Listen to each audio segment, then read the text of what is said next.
Hello and नमस्ते। क्या आप जानते हैं कि हमारे शरीर में गैसों का परिवहन कैसे होता है? मुझे ऐसा लगता है कि हमें इसके बारे में जानकारी होगी, तो इससे यह फायदा होगा कि हम कार्बन डाइऑक्साइड और ऑक्सीजन कैसे हमारे फेफड़ों में शरीर के प्रत्येक कोशिका तक पहुंचती है और यह प्रक्रिया हमारे जीवन के लिए कितनी महत्वपूर्ण है, इसे समझ सकने में सक्षम हो सकते हैं। मेरा नाम है शालिनी राव। मैं डिजिटल बायोलॉजी शास्त्र की डिजिटल रचयिता हूँ। आपको हमारा वीडियो पसंद आए तो लाइक करें, शेयर करें, साथ ही सब्सक्राइब करें और बेल आइकन के बटन को प्रेस करना ना भूलें, जिससे कि आपको न्यू वीडियो की नोटिफिकेशन मिलती रहे। तो गाइस स्टार्ट करते हैं हम आज अपना टॉपिक।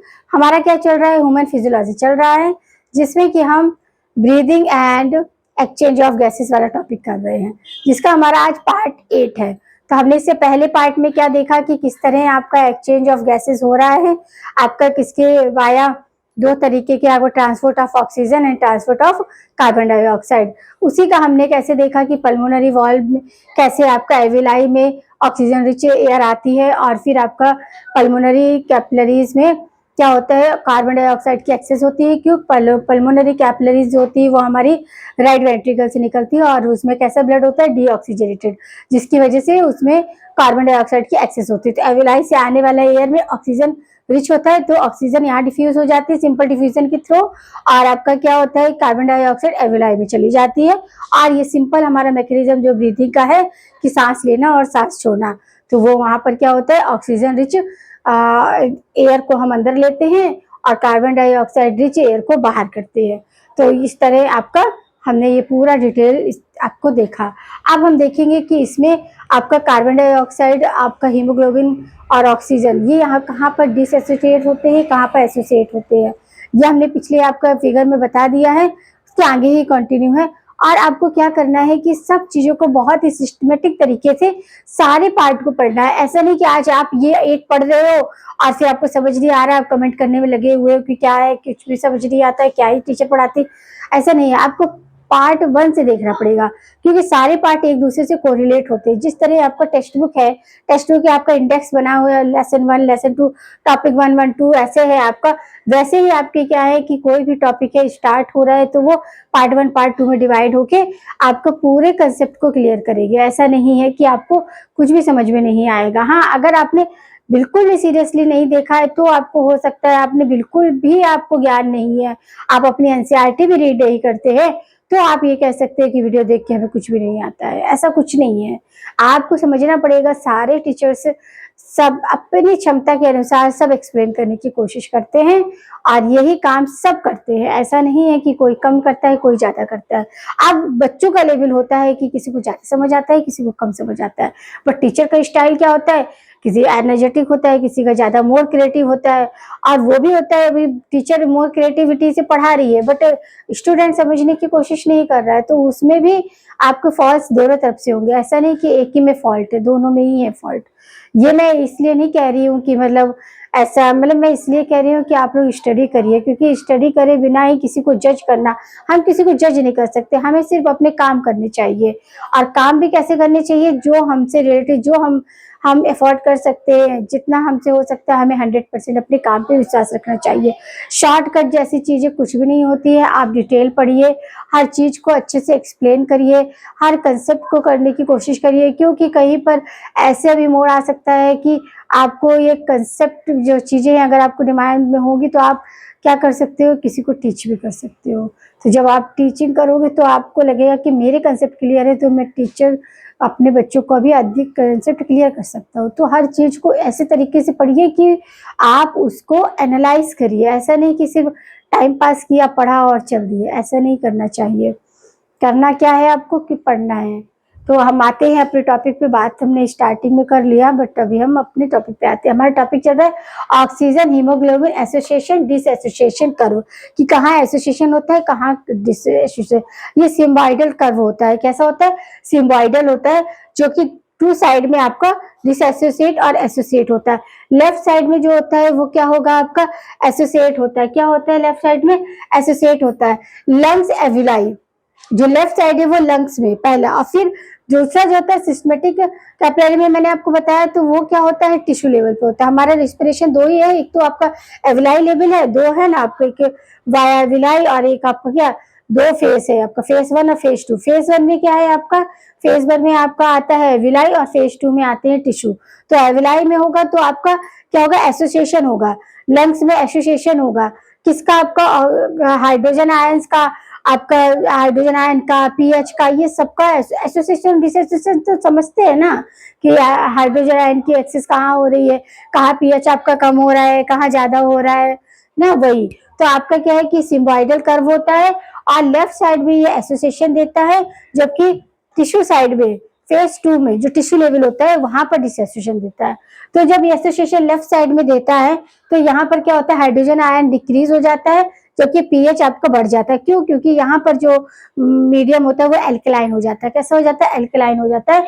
और आपका टेम्परेचर भी डाउन हो जाएगा और आपका जो पार्शियल प्रेशर ऑफ ऑक्सीजन है वो बढ़ जाएगा, वो बढ़ जाएगा। कि एविलाई में आपका क्या है, ऑक्सीजन रिच एयर है, तो इसलिए आपका क्या होगा, पार्शियल प्रेशर ऑफ ऑक्सीजन का इंक्रीज हो जाएगा, जबकि partial pressure of carbon dioxide decrease हो जाता है। यही इसका जस्ट उल्टा, जस्ट उल्टा जब राइट शिफ्ट पे डिसएसोसिएशन होता है, किसका डिसएसोसिएशन, अब यहाँ पर डिसएसोसिएशन हो रहा है तो यहाँ पर कार्बोनियम आयन है, और यहाँ पर होगा तो क्या होगा, ऑक्सी हीमोग्लोबिन। क्या होगा, ऑक्सी हीमोग्लोबिन, ऑक्सीजन और हीमोग्लोबिन में ये क्या होता है, बाइंड होता है।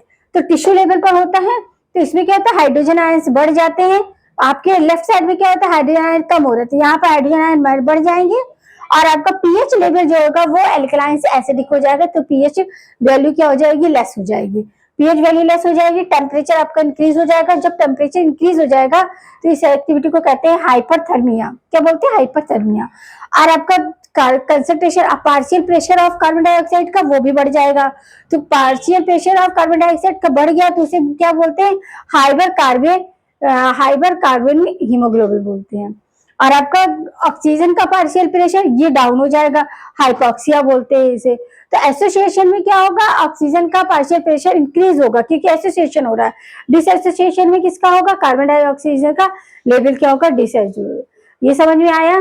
तो इतना आपका, ये आपका किसमें था, आपका ग्राफ में था। ये पूछा जाता है और आपको याद रखना है कि डिसएसोसिएशन में क्या होगा, जस्ट उल्टा। एक आप याद कर लीजिए कि एसोसिएशन में टेम्परेचर भी डाउन होता है और आपका हाइड्रोजन आयन भी डाउन होता है, पीएच आपका क्या रहता है, पीएच भी डाउन होता है। क्यों? क्योंकि ये ऐसे एल्कलाइन हो जाता है। जब डिसएसोसिएशन में जस्ट उल्टा होता है, एल्कलाइन से एसिडिक हो जाता है सब्सटेंस और क्या हो जाता है, पीएच भी बढ़ जाता है, हाइड्रोजन आयन भी। तो ऐसा आपका सब आपको याद रखना रहेगा। आगे देखते हैं। अब देखेंगे हम कि किस तरह आपका ये एविलाई है और ये पल्मोनरी आपका क्या है, पल्मोनरी कैपिलरी है। तो इसमें क्या है, डीऑक्सीजनेटेड ब्लड है। और एविलाई में क्या है, ऑक्सीजनेटेड, आपका ये क्या है, ऑक्सीजन रिच है। तो इसमें क्या होगा, CO2 एविलाई में जाएगा और ऑक्सीजन आपका कैपिलरी में आएगा। फिर यहाँ पल्मोनरी वेन है जिसमें ऑक्सीजनेटेड ब्लड है जो कि आपका लेफ्ट आर्टिकल से निकलती है।